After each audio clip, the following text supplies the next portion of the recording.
Hello everyone and welcome everyone.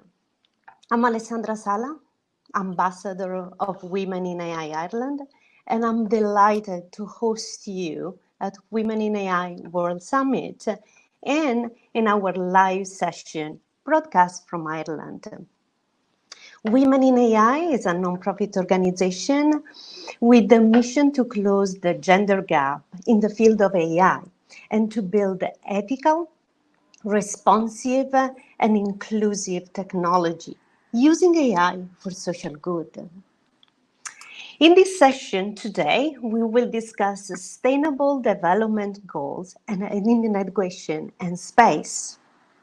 2020 has seen unprecedented life changes for many, triggered several global reaction and reflection towards system racism, destabilize global economies, political platform, equality in education, climate action, and many more. Guided by those reflections and conscious of the steep path many countries are facing to reach their sustainable development goal, we want to open the discussion to true experts today and explore different ideas and the latest thinking for local government and international organizations to promote new opportunity on how AI can further be employed for social good. Before jumping in the core of the session, I want to remember that this organization runs on the valuable time and engagement of its member, partner, and sponsor. I want to personally thank my team, incredible women professionals, who are helping the many programs we're running here in Ireland, and share the deepest gratitude towards our supportive partner and sponsor who have given us an overwhelming vote of confidence. Words cannot express the depth of our gratitude to our community and to you all who are constantly supporting in making all of this possible. Without any further ado, let me introduce the speaker of the session today, Professor Danielle Wood. Thank you very much for being with us. Professor Wood is a professor of the art and science in aeronautics and astronomics. Professor Wood is a scholar of societal development with a background that includes satellite design, earth science application, system engineering, technology policies. In research, Danielle applies her skill to design innovative systems that harness space technology to address development challenges around the world. Prior to serving as a faculty member at MIT, Professor Wood held position at NASA headquarters, NASA Goddard Space Flight Center, Aerospace Corporation, Johns Hopkins University, and the United Nations Office of Outer Space Research.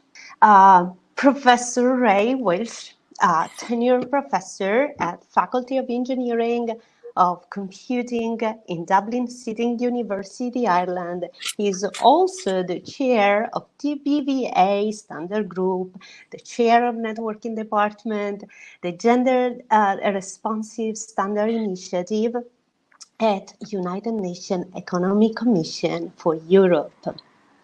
He began his career in industry as a software engineer and a software expert in many international companies, to name few, Ericsson, Siemens, and then joining as a lecture staff at the School of Computing at ECU in 1995, where he devoted his career to deliver module for undergraduate, master's, PhD program, and today he is chairing the graduate diploma of web technology for postgraduate program.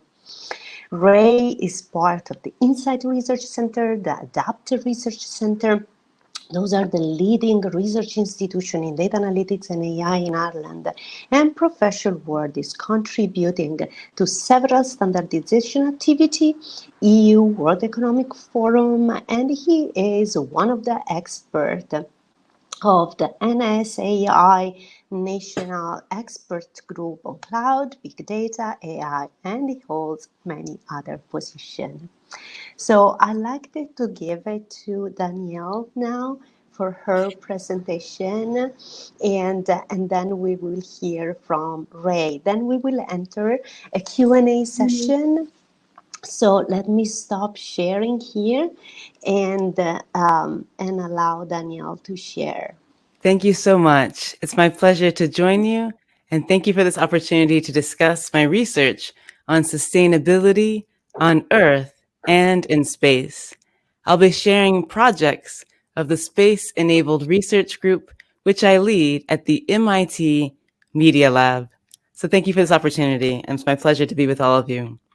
My goal here is to highlight examples of the work of Space-Enabled, showing the ways that we are currently bringing together technology from space and artificial intelligence to address collaboration with leaders who are working for sustainability, both on Earth and in space. I'll start by highlighting my team members. This is my set of graduate students and researchers working with me on the team, and they, of course, are the key engine that drives our projects, so I want to give them credit.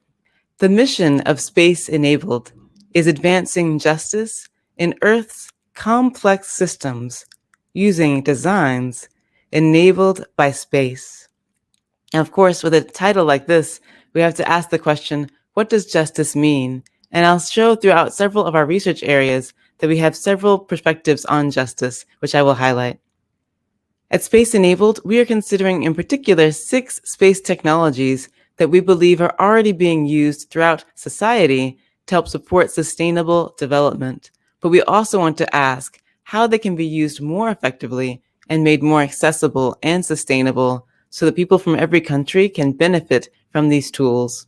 This includes satellite Earth observation, satellite positioning and navigation, human spaceflight and the technology we gained from microgravity research, satellite communication, technology transfer from space to other fields, as well as basic research infrastructure.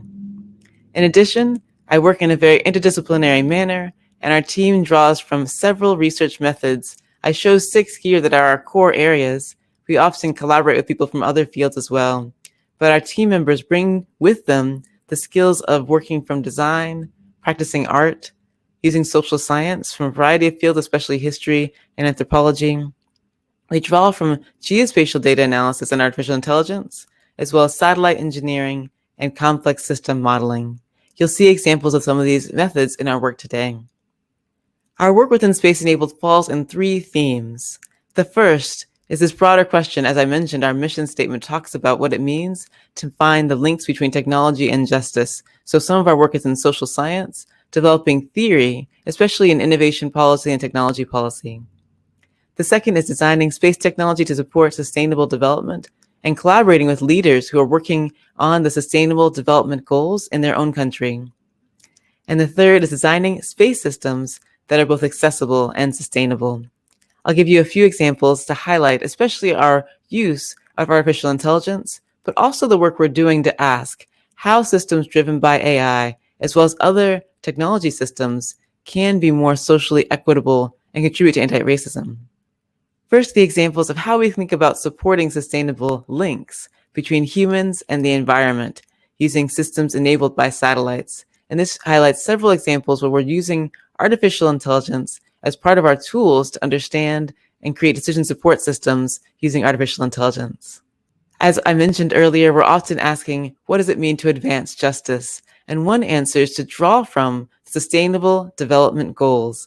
Of course, this is an amazing list of some of the key visions we can share across countries for the future of our world. And it includes needs to address basic human needs such as poverty, hunger, and ensuring people have access to health and education. But I also appreciate that the Sustainable Development Goals include several examples of topics that are more global, addressing biodiversity on land and in the sea, as well as addressing global climate change and sustainability of consumption and production. So it's truly a holistic list, and many global leaders at the national and local scale are working toward these SDGs. In our team, we often work on SDG number 15, looking at biodiversity, especially in coastal ecosystems, and looking at how lakes and rivers and forests maintain biodiversity even as human populations change and grow. We often then draw from the wonderful set of satellite data that's available from the combination of NASA, the various teams in Europe that provide satellites, as well as teams across the world in countries like Japan, India, Brazil. And so there are free sources of satellite data that are quite rich, and they give us an understanding of what's happening in the world, but from the point of view of the ice, the oceans, the land, the water. And of course, this various kinds of satellite data, they can be brought in to use to make visualizations like this. This is a visualization that's made daily and released publicly for free, highlighting global snow and rainfall. And it's combining data from multiple satellites from several countries. So it gives us an example of how today's computational power allows us to understand what's happening from satellite very quickly. But just having visualizations is not enough to solve problems and to inform decisions. So often we need to ask how we bring that data together. Now, I've highlighted examples of NASA satellite, and all of NASA satellite data is shared freely to the public. There's also a growing set of companies, such as Planet shown here, that operate commercial satellites. I just want to note, of course, that we have some satellites that take measurements. I mentioned measuring rainfall from space. Others take images. So here, for example, the Planet Dove satellites take measurements of imagery, and so they give us pictures as if our eyes would see, really usually in the red and green and blue wavelengths. These are quite different types of measurements if you compare to things like measuring wind speed or measuring the rate of rainfall, but they're all useful and can be combined. Traditionally, government-oriented satellites are designed to operate for a long time in space and give us long-term scientific data, and commercial companies often take a different approach to have lower-cost satellites. We want to see how we can make the best of these two kinds of data sets. To bring it together, there's a long set of activities that need to be done to go from operating satellites all the way to making the data very useful. And I want to highlight on this picture steps 6, 7, and 8. This is a step where organizations with tools in AI can play a role. Because we have so much satellite data now, we actually need tools to help us manage the large data sets and to think about using cloud-based computing to better understand how to do workflows that are effective beyond just human sort of manual analysis. So I'll highlight a few examples of those that help us create data in the form that a user can use who's not a scientific expert, combining physical, socioeconomic, and other kinds of data, and eventually creating decision support systems. In one example, I'll highlight how we are making human-centered machine learning that improves the policies for sustainable development. Here's one example from Neil Gaikwad, a doctoral student working in Space Enabled. In his work, he's focusing on the concerns of farmers, particularly in one of the regions in India where he's from, and asking how he can help improve their access to information as they make decisions and access services such as access to water or insurance. Through anthropological work, he started by doing ethnographic studies, talking to farmers about the concerns they face in their daily work. But Neil's also an expert in artificial intelligence, and his goal is to create a tool that will help us understand how to combine data from satellites, using machine learning to parse it and to classify it, but also knowing that really those who understand best what's going on are on the ground. So he's using a mobile-based geospatial system that will help farmers collect data and share it so they can also add that to our data set. So they'll have local true data, and we'll also have an insight of what's going on coming from satellite-based data. And we use satellite data as one of the data inputs, but also want to understand how we can classify what's happening, whether there's concerns about crop loss or damage due to water. And this is information we need help from to verify with local data sources. So ultimately, we'll have a combination of local data, data from satellites, and a dialogue through this mobile system with the farmers about what they're experiencing. I want to also highlight Neil's recent activity, hosting a humanitarian mapping workshop, co-hosting as part of the KDD workshop, bringing together people in artificial intelligence, asking how to improve the use of mapping for actionable policies. Another example comes from our work in Ghana, where we've recently been working with a team from the local government, highlighting SDG number 15 and the desire to improve mapping of deforestation. We're working with the Ghana Space Science Technology Institute along with several other partners. And one of the questions is how can we better map areas that have been deforested, sometimes illegally, sometimes legally, due to mining for gold. And what you see here is an example where there's great human cost as well as environmental cost for mining that is done outside of the best local practices.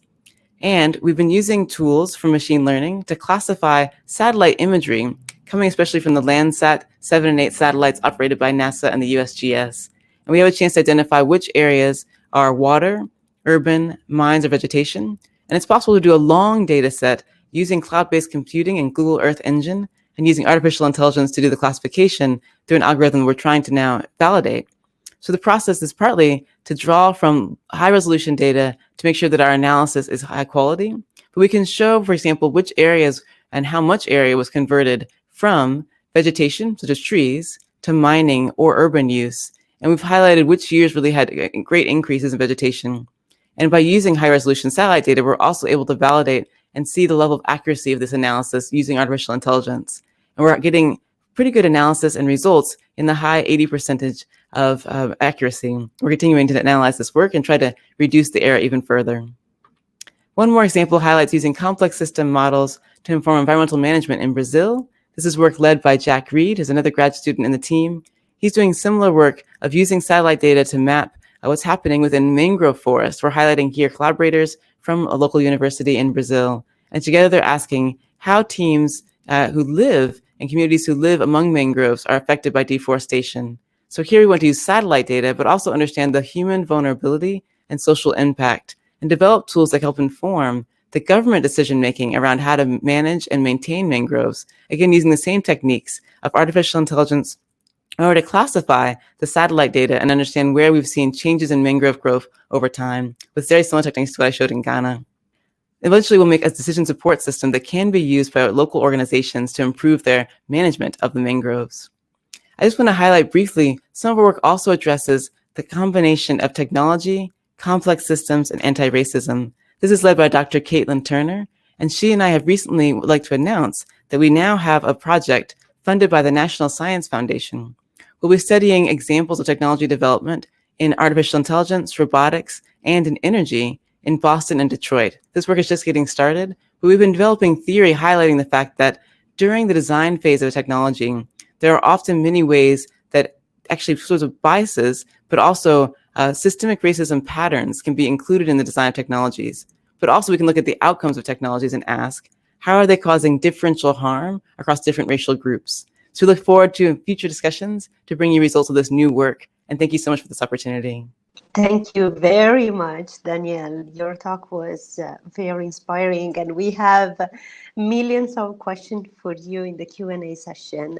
So let me now give the stage to Ray for your presentation, and then we will enter the Q&A session. Thank you. Thanks very much to Women in AI, firstly, for inviting me to participate in the Dublin Summit. My name is Ray Walshe. I'm from Dublin City University. And this morning's talk then is an overview of the United Nations Sustainable Development Goals. And from my perspective, I come from a technology background. So I'm going to look, as the title says here, through the lens of emerging technologies. And some of my roles in this area, like as assistant professor for emerging technology standardization, but I'm also chair of the UNESCO GRSI working group 3 on gender responsive standards initiative, as also another number of other roles that I'm, as mentioned in the intro by Alessandra. So I'm going to stick as a starting point anyway, just to talk about United Nations, the Economic Commission for Europe. On the ICT committee there, and we look at various things under the trade heading and the gender responsive heading in terms of attaining the United Nations Sustainable Development Goals, and they were briefly touched on by Danielle as well. Some of the issues. So there's a little bit of sort of commonality between the two presentations, which I think is good, and it makes it a little bit more interesting to tie the two together. So most people will be aware in this audience what the Sustainable Development Goals are, and as you can see on the slide here, there are 17 of the main goals. And these all have subtasks and sub-targets that are hoped to be achievable by 2030. And I'm going to have a look at them take a slightly different view, because most people pick a particular sustainable development goal and then talk about it, or to take a holistic view. And I'm going to just take maybe a slightly different twist to tie groups of sustainable goals together and talk about them, which will help us to save some time in terms of the presentations, and also will target the specific quality education and gender equality sustainable development goals, so SDG 4 and SDG 5. Spend a bit of time on that there towards the end of the talk. So UNES, where I work, is basically involved in regulatory coherence, okay, looking at critical impact of sustainable development. And this is done at a global level.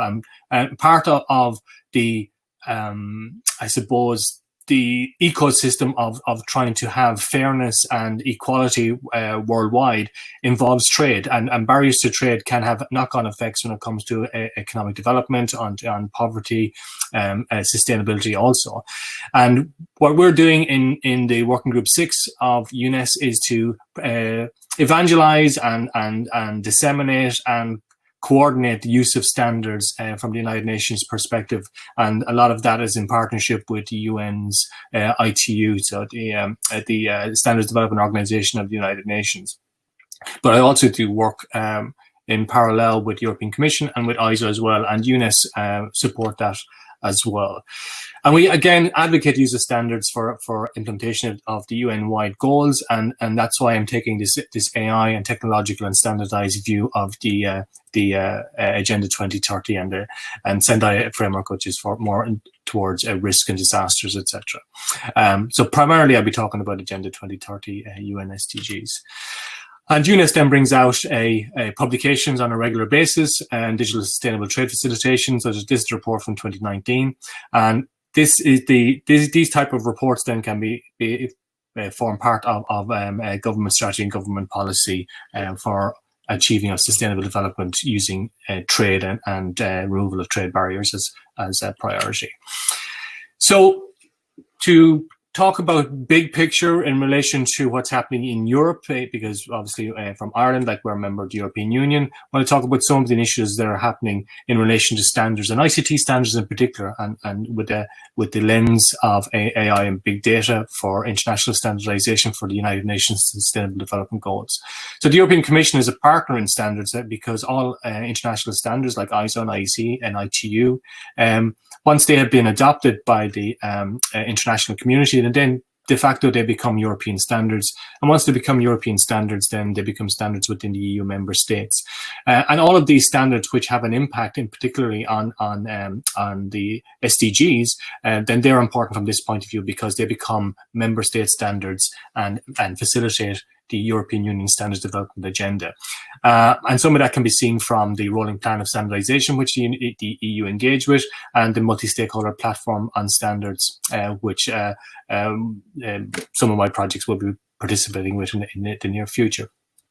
And they have prioritized, the Commission has prioritized ICT standardization as a key enabler of the European digital single market, which means that when we're looking at, from a technology perspective, development of emerging technologies, the clouds, the IoTs, the big data, smart cities, digital twin, quantum computing, etc.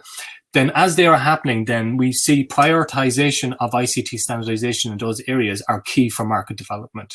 And that has a knock-on effect, not just with Europe, but also in terms of the international community and globally, worldwide.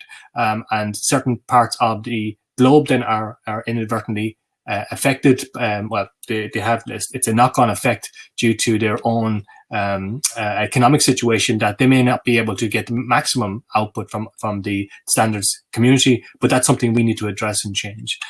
And then interoperability and collaboration is what standards is all about. It's consensus based. So and I have this throwaway comment that I've used time and time again in these type of talks, that it's interoperability by consensus, because if you haven't got a standardized approach, if we all had different plug tops and different sockets, then we wouldn't have interoperability throughout our own countries. If we didn't have, if we had different chargers with different voltages with different connections, then we wouldn't have interoperability when it comes to phones. And that still is an issue with certain vendors, but for a lot of phones now, it's becoming standardized with USB-C. And from a standards perspective in relation to ICT, what we put into our products is what we get out in terms of confidence, quality, and trust. So if we put in standards and standardized tools, techniques, products, and services, then what we get out as a community then is confidence, quality, and trust. So to get to the SDGs part of it itself, so here's a nice colorful graphic for you to engage with. So I grouped a number of the SDGs together as social SDGs. And these would be zero hunger, good health and well-being, quality education, which we'll have a look at in a little bit more detail with a slide later, and peace, justice, and strong institutions.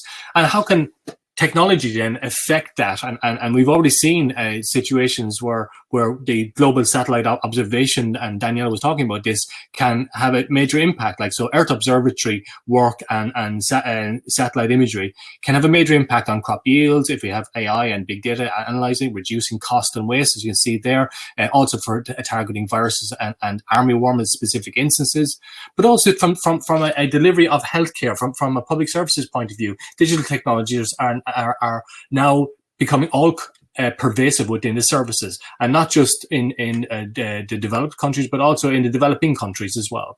50% of the world are online. That's a big problem still, because we need to get that to as close as possible to 100% as soon as possible, so that we have an equitable and fair society. 90% are near a mobile broadband network, so it's getting better in terms of mobile broadband, but fixed line is not as good.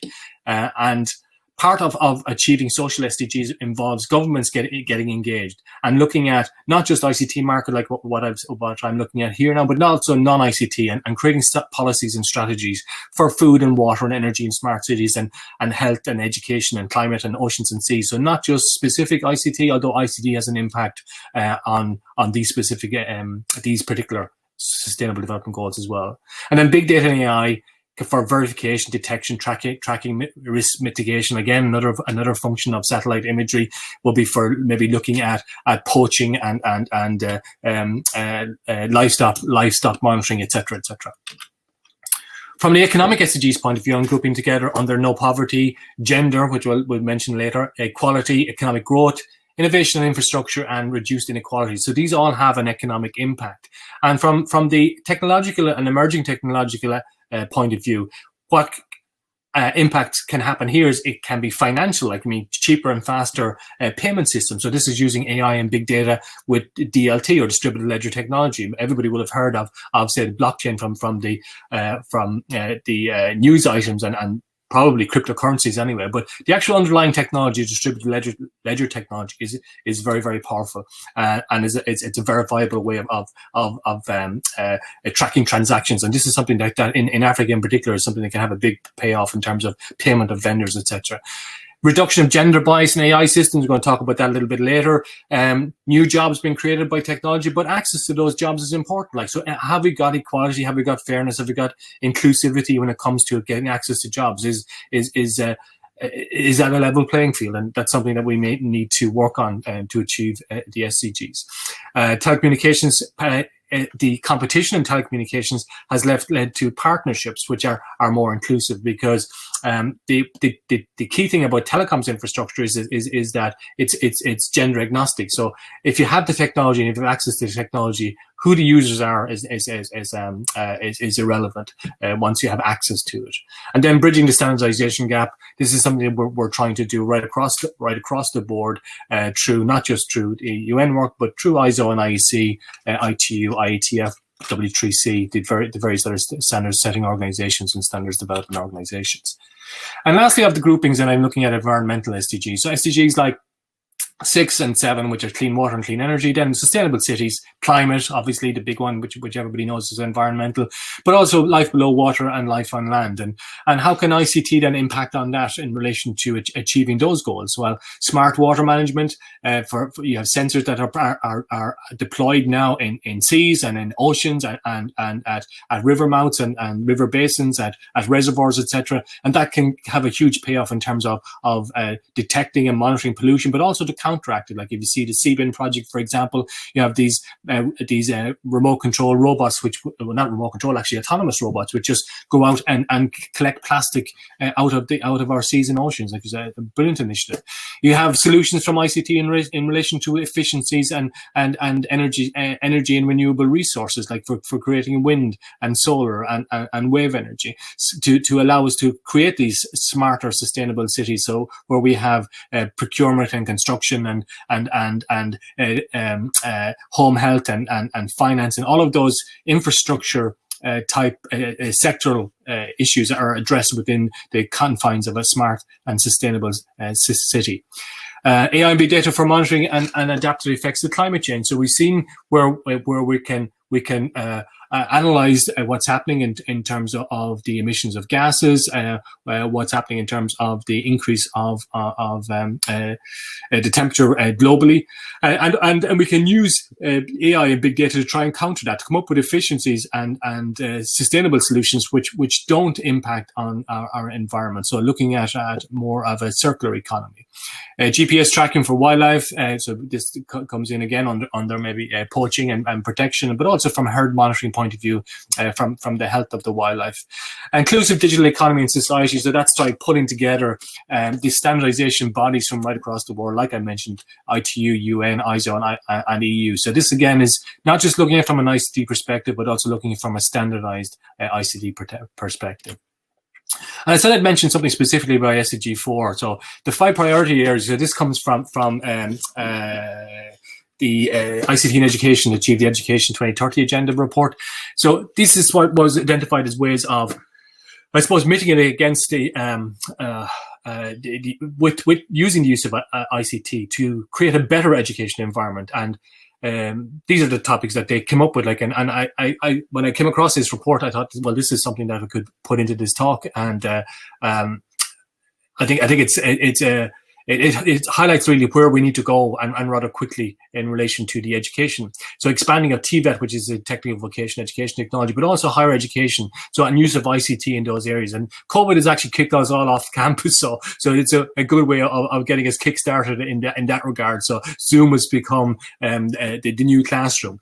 But also I see for improving teacher quality. So as to what we're doing in terms of video and whether our online assessments and our blended learning, all of that can be supported through the modern technologies. I see for improving access to and quality of secondary education. So as the higher level and the HEIs and the universities obviously have been doing this for years, but it's been also been filtering down through secondary education. But that's not right across the globe, and some areas are better infrastructure than others, and that's something we need to look at as a human race, like I mean, as citizens of the globe, to try and maintain that, or not maintain, but try and reach a situation where everybody has open access to the infrastructure which can deliver on the ICT emerging technology solutions.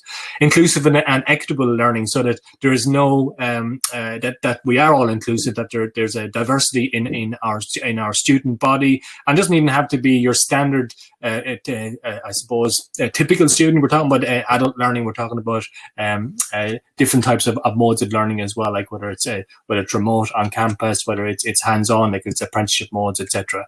And then ICT obviously can be used for monitoring and evaluation of all of these approaches, because what it does better than anything else is maybe using big databases, big data, and artificial intelligence for computing power to analyze it. So just some of the things there under SDG 5 then is the Gender Action Plan for 28-21. So this comes from UNICEF, and again it highlights some of the issues associated with trying to achieve these goals. And I like this report because in UNICEF they actually highlight with the little stars where steady gains are being made, because it's not all doom and gloom. We are making steady gains, as highlighted in the report, as to mortality rates are being reduced, gender equality in teaching education, the open access is becoming a little bit more widespread, nutrition and pregnancy, HIV, HPV prevention, and those information and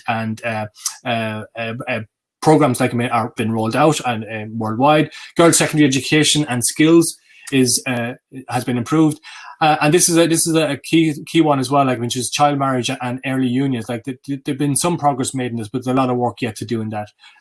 So there's lots of progress going on in gender, but this needs to this can't be just looked at from a national objective or from a European objective. We need to take ownership of this at our own level, like, so within our own companies, within our own universities, and make sure that we're doing our bit to promote the national agenda. And in terms of UNSGRSI, where I'm chairing of the Working Group 3 for Network Development, these are the signatories basically to the Gender Responsive Initiative. And they're signed by national bodies, and there's all of these are signatories, including down here is a member as well.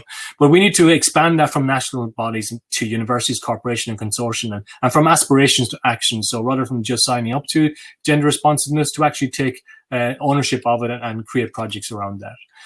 Examples of gender blind standards will be protective professional equipment, which may not take into, for example, if you've got a parachute which was designed for a man and doesn't work for a woman, then it's not really a good parachute now, is it? Or if you've got safety equipment which works for women, doesn't work for men, then not really good either. Like, you know, if you're doing tests for crash test dummies in cars and their morphology is men, and then what happens when a woman gets in a crash? These are things that you don't normally think about, but these things we need to consider, and that's part of the work of UNES. So under my heading of Standards Education, Gender and 2030 Goals, I just want to say that there's a lot done, but there's more to do. So thank you very much, and that's the end of my presentation, and we're open to questions now from That's a beautiful ending, Ray, and you have definitely triggered so many questions that we will try to explore even further into this discussion. So maybe we invite Danielle back, and we'll enter our panels part of the session. So thank you again for your amazing talk. So Women in AI, we are launching this Why Learn program, which is our education program to promote more people into the AI field, to create a practice in AI and bring women to fluency in AI through some hands-on experience together with some certificate and actual theory courses. So we have a lot of data practitioners which are not aware of the variety of the data flowing in every minute from space. So how can our community, and in general all our audience here today, utilize this data, find this data, and using this data for sustainable development goals through space data? Thank you so much for the question, Alessandra. And I think one of the things you've highlighted is that we're at a very interesting period. Actually, things are changing so quickly in the field right now of using a combination of satellite Earth observation imagery, other types of satellite measurements, and artificial intelligence. It's really a period of great innovation. And there are communities that are actually quite ready to share what's being learned in a very open way. I've given one example. I put it here in the chat, and it can be shared hopefully later on. NASA has a program called RSET, Applied Remote Sensing Training. And actually, they've put online already a number of free webinars people can watch on their own time that actually give introductions to different types of satellite data. And it's relevant actually both to NASA, but also to related satellites operated, for example, by Europe and their Copernicus program, because often really the best way is to combine these different similar satellites from multiple countries. You can find, for example, introductions to remote sensing, and then learn about the detailed types of satellite data in areas like water resource management or understanding biosphere, where plants are growing. Now, the next question is, how do we see the skills and the tools that are needed to apply artificial intelligence to these data sets? It can take a time to learn, and I'll highlight that what we're really bringing together is traditional tools from earth science with some of the cutting edge tools from cloud computing and some of the tools related to using machine learning and different types of classification systems. And really the three communities have to come together. So part of the goal here is to find a friend from a different community. If you have a background in artificial intelligence, learn to collaborate with people with earth science backgrounds and those who are innovating in cloud computing. Several companies are bringing together communities. One example is the Google Earth Engine platform, which is an academic and research-based platform. People can apply for a free access account. And then really once you're inside, it's a combination of having a great tool where a lot of satellite data, for example, from NASA and Europe has already been uploaded. And actually we see opportunities for commercial companies to also share there in the future. But also what you have is really a community of people who are coding together and who are often willing to share their code in an open way. You see something similar in other environments, for example, on Amazon. So partly it's a matter of finding where are people sharing knowledge, often through code sharing or other kinds of open source activity. And really also the other side is the kinds of conferences. One example is the American or the European Geophysical Union conferences. Traditionally, they're known for earth science gatherings, but these days really it's a combination of the communities in earth science and also in artificial intelligence coming together and collaborating. And of course, normally they'd be in person and it's even more fun to network. But this year, you can join the virtual versions of them and see many examples of these next generation techniques to combine these rich data sets from Earth observation with artificial intelligence tools. Yeah, amazing. And those are the most valuable advice for our practitioner and our people interested in exploring more and get more practice on those very interesting data sets. So thanks for sharing. We'll make sure we will reshare all those links in the different chats so the more people will get to know. So let me go to Ray now. Ray, biases in data set is a fundamental issue. And we have seen the dangerous consequences of blindly using AI algorithm on those data sets. A popular example is facial recognition software with bias in gender and cultural diversity. Many other examples using AI on recruiting tool and so on. So, are there any standard or regulation from you that will help us to put in place data governance, data collection strategy that eliminate or at least minimize bias? So can you give us your view into EU regulation and into this discussion at different organization level to better understand how we can act in this regard? Yeah, absolutely. A bias is a big problem, but there's a lot of research going on in that area at the moment. So we're sort of quite lucky that while it's a terrible thing, it's attracting a lot of the best minds in the world to actually look at solutions, particularly in relation to AI. And just to get to as a starting point, maybe it reminds me, people say, well, sure, look, it's not, how can you get around it? Your bias is just there. It reminds me of students. A student asked me a question, and say, well, this program won't do what I'm telling it to do. And my answer would always be, well, actually, the program is doing exactly what you're telling it to do. It's just you're not telling it to do the right thing. And bias is like that. Like if we don't use good data, we're giving this bad data to algorithms, and maybe even bad algorithms because maybe bias in the algorithms, and they'll do exactly what we're telling it. They will act on our biases. So we need to extract the human bias first. And there's bias in relation to the type of data we're using because it's already skewed. And then there's bias in relation to the algorithms where we're making decisions within those algorithms, which are not open and transparent. And so in relation to that, maybe some of the work that maybe IBM research have been doing anyway, I've seen some work from researchers there in IBM, and they're looking at the fact that this bad data can have implicit racial, gender, or ideological biases built into it. And the crucial principle then in this regard then would be to try and, well, just don't have bias in it from the start. So prevent discrimination from the outset. So if you don't put it in, then you're not going to build on it and compound it. So it's critical then to develop and train, these AI systems in such a way that and develop the algorithms so that they can be easily explained. So openness and transparency is a big aspect of that.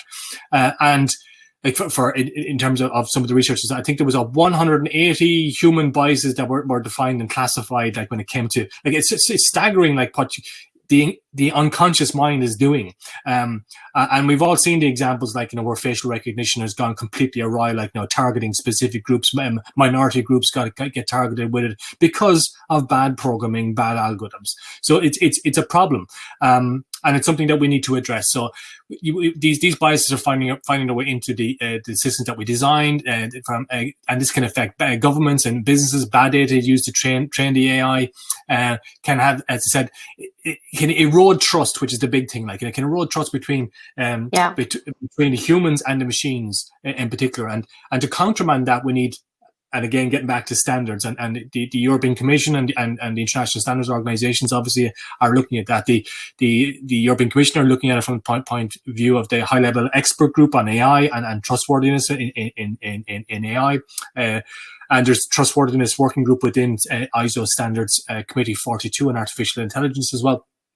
And SC42 is actually that particular standards subcommittee is very, very active. SC42 has published 6 standards already in AI and big data. And one of the things they're doing is not just a risk management, but also there's actually one which is called bias in AI systems and AI decision making. So there's standards in development at the moment, and we're getting there. But again, as my final slide says, not done, more to do.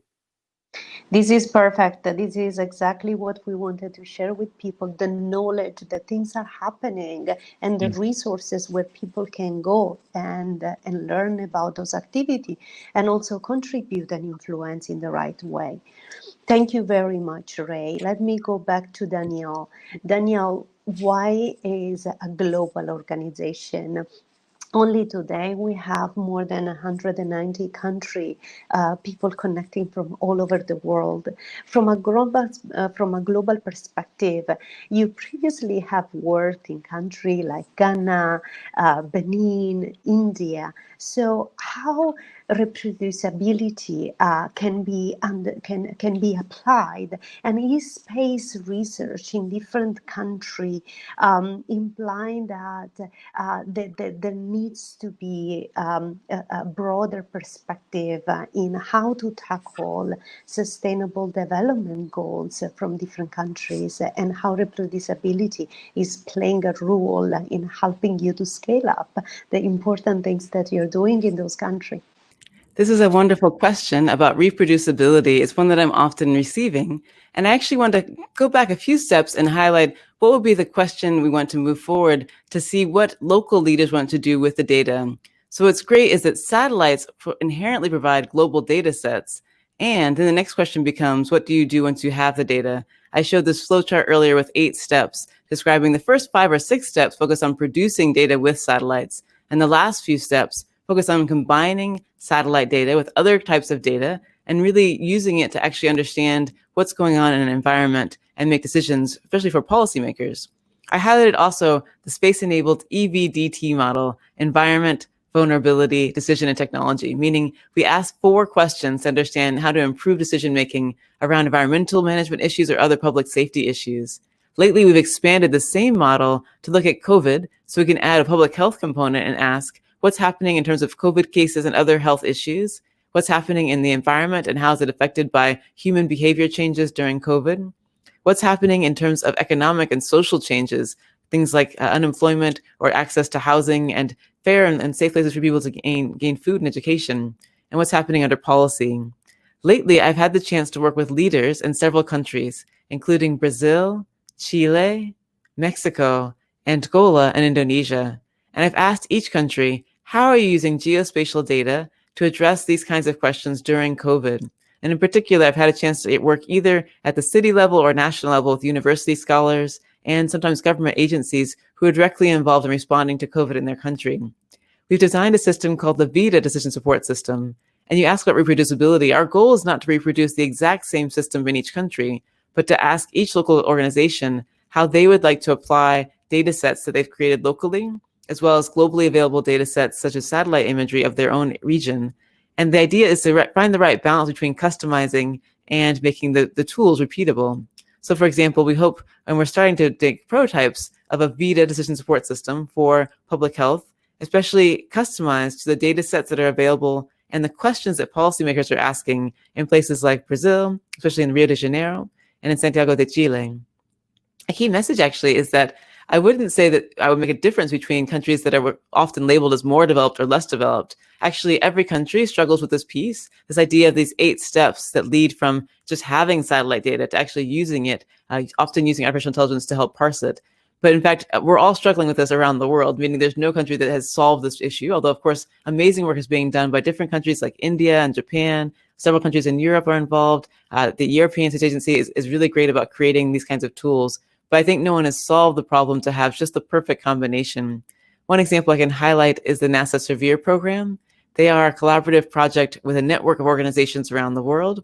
And again, actually, I think the goal is not so much reproducibility, but local customization. So Surveyor allows teams from several countries in West Africa, Eastern and Southern Africa, in the Amazon region, as well as in the Himalayan region and in Southeast Asia, to create locally customized data applications with global data sets. Because in fact, we don't need the same tool everywhere. We need a tool that fits the local needs. And this is really what's powerful when you are able to create a platform that provides data globally, but then local organizations can take that and then write the right kind of code they need locally. This often is the best solution, but it takes so much iteration and relationship between scientists, computer scientists, as well as those who have the local knowledge of the policy questions they're trying to address.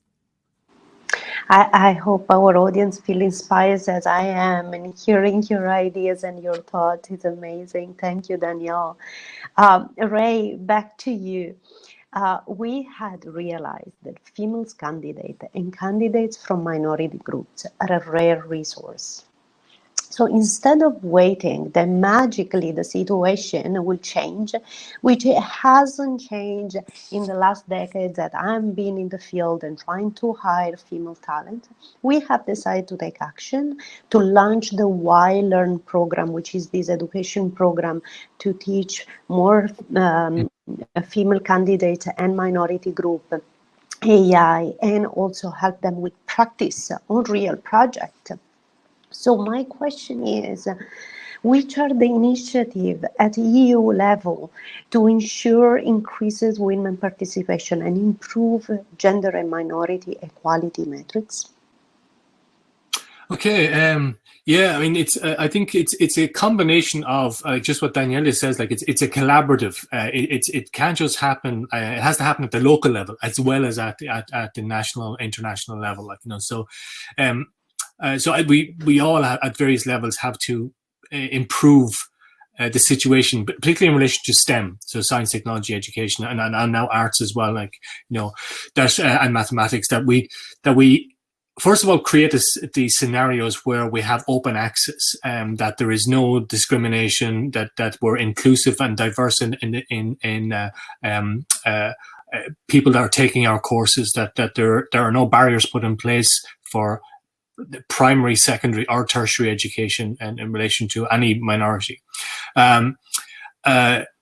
Individual countries can do this. Now, before it gets to the EU, individual countries can make a huge difference here. And I know even just talking about Ireland, I mean, Ireland had a national strategy for women and girls, which is running from 2017 to this year, 2020.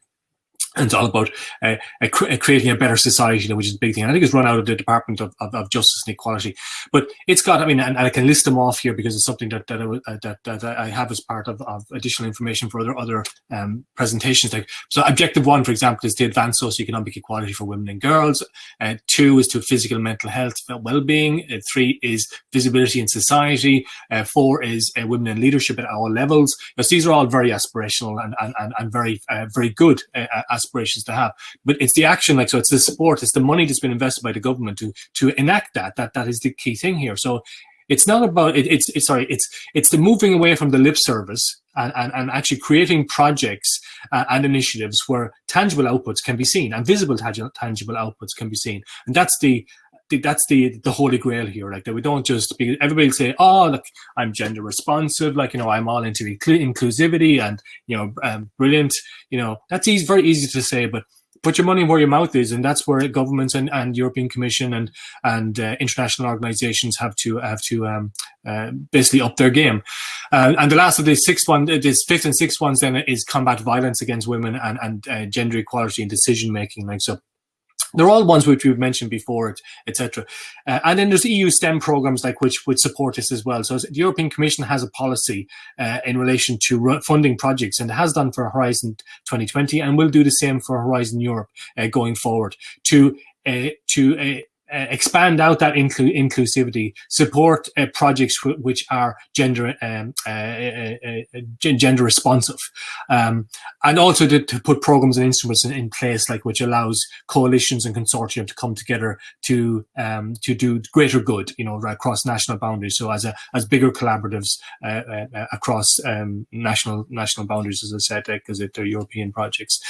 And it's all about building capacities and developing innovative ways of connecting science to society, so people can do that engagement. And this helps to make science, and some of the promotions, for example, that we do in Ireland, like Science Foundation Ireland, have this way of making science more accessible, like so running blogs and programs, like, where to present science in a cool way, like, and particularly what Danielle is doing, like, and that, because that's brilliant, like, it's space, like, and so you had a program around that, like, you can see people want to be astronauts and getting engaged, like, and SFI are trying to do, Science Foundation Ireland are trying to do something like that to make it more attractive to young people to get involved in, and not just to women and young girls, but also to other minority societies as well. So to increase the appetite for innovation and open up, I suppose, further research and innovation activities to help to deliver on that SDG 5. So thank you very much, Ray, and thank you for those pointers. I think we definitely will follow up on this discussion, because this is a longer discussion to have, and unfortunately we need to start to wrap up. But before we do the wrap up, I really want to thank you again, Danielle, who has woken up so early this morning to be with us from US. Incredible demonstration of support for this cause, to support women, to support minority all over around the world. Her work is a testament of that, and the things that she's doing are so impressive and inspiring, not just in my heart because I'm a researcher, but I think to anyone who is joining us today. And Ray, I want to thank you for being so active in the local ecosystem and in the discussion with global organizations to really promote with your work and your engagement standard for ethics and bias in AI, bringing the gender equality on the table, promoting women participation into the discussion, and really helping equality in education, which I believe is what this world should really focus a lot of attention, mainly in this moment where many people are in need to reskill themselves to be part of a global discussion. So thank you again for being with us. It's highly appreciated of your presence at the Women in AI World Summit. And I hope we can talk soon and continue this discussion, because we have so many other questions to ask you. Thank you again. Pleasure sharing the stage with you guys. So wonderful to be here. Thank you.